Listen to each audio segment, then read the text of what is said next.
Un buongiorno a tutti cari amici e bentrovati all'appuntamento meteo per il prossimo fine settimana e naturalmente anche un pochino oltre.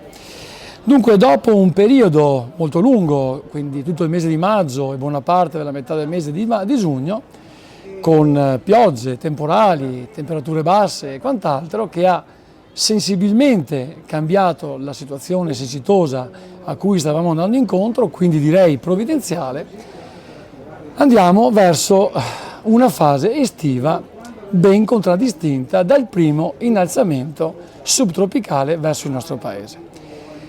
Tendenzialmente il posizionamento di questo anticiclone piuttosto forte è da prevedersi tra lunedì e giovedì, quindi in sostanza proprio durante la fase astronomica dell'estate.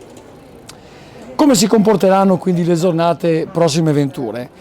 Sia oggi che domani avremo ancora delle instabilità latenti sulla fascia appenninica, alpina e prealpina, con ancora qualche tendenza instabile, qualche temporale isolato.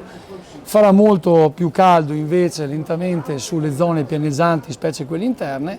Già entro domenica toccheremo i 30 gradi su buona parte del territorio veneto, un po' meno sulle coste, dove ci stabilizzeremo tra i 27 e i 28 gradi.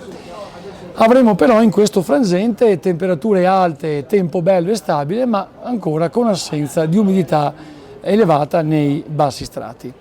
Ben altra cosa invece la prossima settimana, quando questo anticiclone subtropicale o africano si impossesserà appunto di buona parte del nostro paese e anche dell'Europa.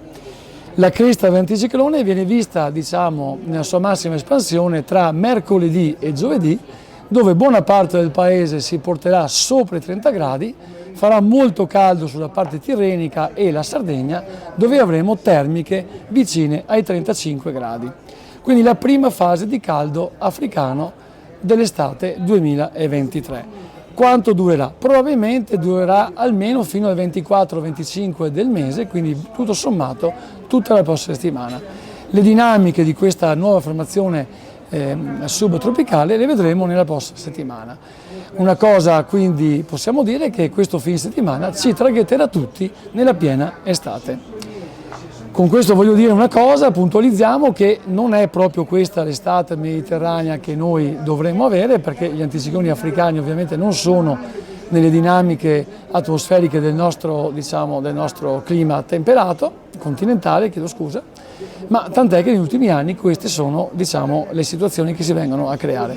Vedremo il proseguo, quindi buon fine settimana a tutti e ci risentiamo.